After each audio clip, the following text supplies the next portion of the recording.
Olá pessoal, professora Michele, dando continuidade à nossa aula de termoquímica. Hoje nós vamos falar sobre um assunto novo, estado alotrópico. Você já deve ter ouvido falar no primeiro ano sobre alotropia, mas vamos fazer um breve resgate, tá? Então o que é isso aí? A variação de entalpia assume valores diferentes conforme o estado alotrópico dos reagentes e produtos. Como é isso? Bom, as substâncias simples, elas podem se apresentar de formas diferentes. Alguns exemplos. Você sabia que o carbono, que é o elemento químico de número atômico 6, ele pode se apresentar na natureza de algumas formas diferentes?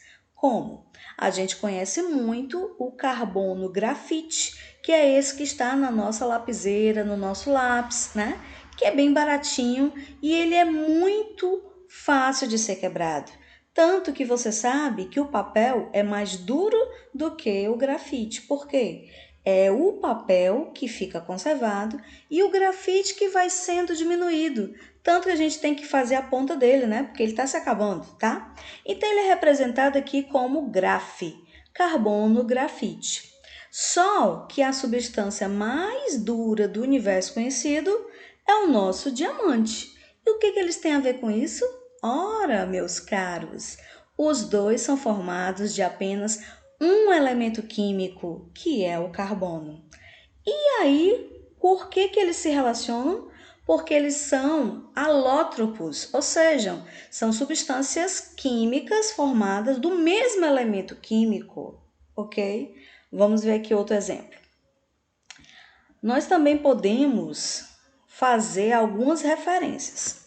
Bom, dentro dessa alotropia, que é um fenômeno, né, de ocorrência do mesmo elemento em formas variadas, a gente vai ter aqui como formas mais comum do carbono o grafite, mas a gente tem o diamante e o fulereno. Que é isso, professora? Você vai já saber o que é este fulereno, tá?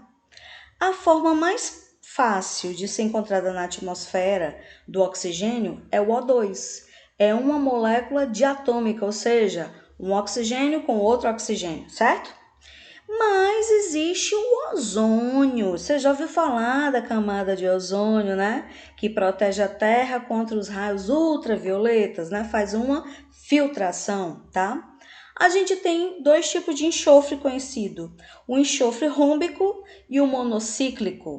Nós temos o fósforo branco e o fósforo vermelho. E a gente tem aqui o cloro, que é gasoso, mas também tem o cloro no estado líquido. Então, nós podemos fazer algumas exemplificações. Olha só. O diamante, o grafite e o fulereno são as formas alotrópicas do elemento químico carbono. Ok, gente. Até a metade da década de 1980, só era conhecido dois desses alótropos. O carbono duro e incolor, valioso, que é o diamante, e o escuro, quebradiço e pouco valioso, grafite. Quando eu vejo a estrutura, olha como é a estrutura do grafite. Parece umas lâminas, né? Só que quando eu vejo a estrutura do diamante, eu percebo que ele forma uns hexágonos, tá? E aí, pessoal, depois da década de 80, foi conhecido o fulareno. Esse fulareno aqui, ele também tem uma forma hexagonal, né? Parece assim uma bola de futebol, né? Ele é bem mais compacto, tá? Então, esses três aqui são os três alótropos do carbono. Ok. Aí, falando mais sobre o fulareno, a gente tem aqui que ele tem até 60 átomos de carbono unido um com o outro, né? E eles formam os tubos cilíndricos, também chamados de nanotubos. Ok? Bom, passando agora para um outro elemento químico. A gente sabe que o oxigênio é indispensável para a nossa vida aqui na Terra, né? Nós somos seres aeróbicos, ou seja, nós respiramos do ar esse oxigênio, né? Só que esse oxigênio, ele tem uma atomicidade 2, ou seja, a molécula de oxigênio é O2, ou seja, é um O com outro O. Só que no atmosférico também tem o ozônio, que ao contrário do nosso oxigênio que é respirável, o ozônio ele tem uma atomicidade 3. E o que eles têm a ver um com o outro? São formados do mesmo elemento químico, com formas diferentes, então eles também são alótropos. Vamos ao outro seguinte. Aqui o enxofre, né? O enxofre, ele pode formar cristais rômbicos, tá? Ou cristais monoclínicos. Então, aqui é a forma mais fácil dele, tá? E aqui é a forma mais, como eu posso dizer, menos provável de ser achado na natureza, certo? Então, o que são alótropos? São substâncias químicas formadas do mesmo elemento, só que com variações, né? Aí tem aqui uma estabilidade, né, gente? Quem é mais estável? O mais estável é aquele que se apresenta com maior facilidade na natureza. Então, se eu perguntasse isso para você, quem é o mais estável em relação ao carbono? É o grafite? É o diamante ou o fulereno? Bom, eu vou pensar o seguinte: existe muito mais grafite na natureza, por isso que ele é barato, né? Então, o mais estável é o grafite. Quem é o mais estável? O oxigênio, gás respirável, ou o ozônio? Claro que é o O2. E assim sucessivamente. Então, sempre aquele mais estável será aquele com maior facilidade de ser encontrado na natureza, tá? Aí a gente tem aqui o estado padrão, gente. Esse estado padrão, ele está associado à forma alotrópica mais estável. Aí a gente considera sempre uma temperatura de 25 graus e uma pressão de 1 atm. O que é esse 298 K? É a referência a 298 Kelvin, porque existem as escalas Fahrenheit, Celsius e Kelvin. Só que a gente utiliza mais a Celsius, tá?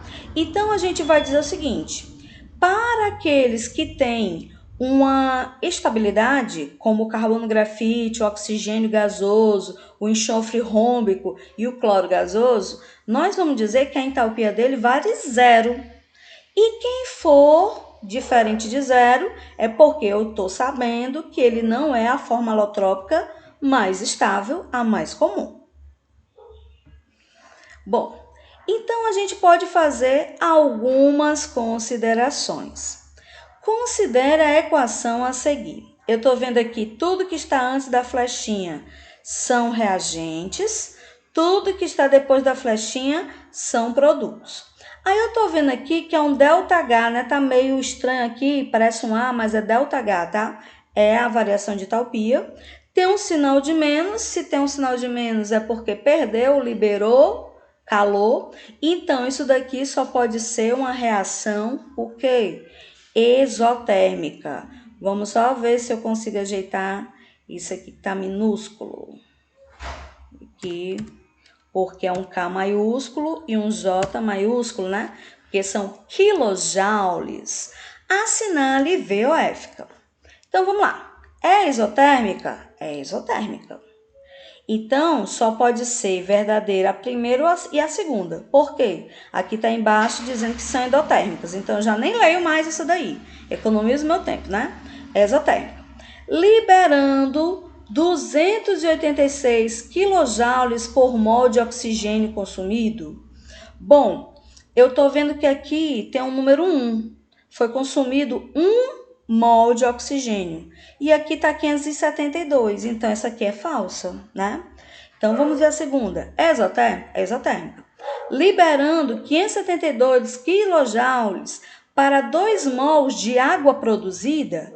Professora, eu não entendi não. Produziu 2 mols de água? É, meu amor, olha aqui, ó. Número 2. Produziu o quê? 2 mols de água, H2O. E aí liberou quanto? 572. Então, qual é a opção verdadeira? Essa aqui, né? Todas as outras foram falsas. Vamos lá, prosseguindo. Considere o diagrama de entalpia. Qual a opção que contém a equação química correta? Primeiro vamos analisar o seguinte, gente. O que foi que aconteceu aqui? Essa reação, ela é endotérmica ou exotérmica? Bom, se ele está dizendo que começou com água, H2, desculpa, né? Hidrogênio, mais meia molécula de oxigênio e formou água gasosa, isso aí ele está dizendo que teve uma absorção de 242 kJ mol. E aí, o que você acha? Isso aqui foi uma absorção ou foi uma liberação? O que aconteceu, né? Aqui, na letra B, ele está dizendo que a água líquida se transformou em água gasosa. Bom, vamos só analisar o seguinte. Se eu tenho uma água, temperatura ambiente, e eu quero colocá-la em temperatura maior, ele vai absorver. Então, aqui não pode ser esse sinal de menos, né? Teria que ser o mais. Então, já não é a B. Na letra C, ele está dizendo que o H2 gasoso mais meio de oxigênio formou água líquida e aí ele precisou absorver. Absorveu quanto? 41. Em algum canto tem esse 41? Pode ser, né? Porque está aqui, ó, de 283 para 242. 41, né? Vamos analisando, certo? Na letra D, eu vejo que a água líquida se transformando em H2 mais O2, ele teve uma absorção de 243. Será que foi isso? E finalmente, na água gasosa, formando-se os H2 e meio de O2, não teve variação nenhuma? Meio estranho, né? Essa aqui é uma pergunta desafio. Vamos ver quem acerta, tá? É só para marcar a única correta, tá? Prosseguindo aqui. A gente tem os tipos de calor. Gente, o que é esse calor sensível? O calor sensível, ele vai ter uma quantidade de calor que o corpo de massa recebe, é diretamente proporcional ao seu aumento de temperatura.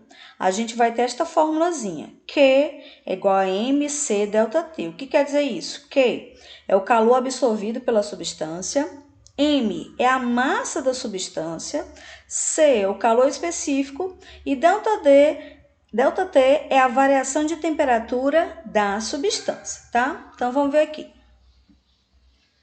Calor específico, o que é isso? Corresponde à quantidade de calor recebida ou cedida por 1 grama de substância para elevar sua temperatura de 1 grau centígrado.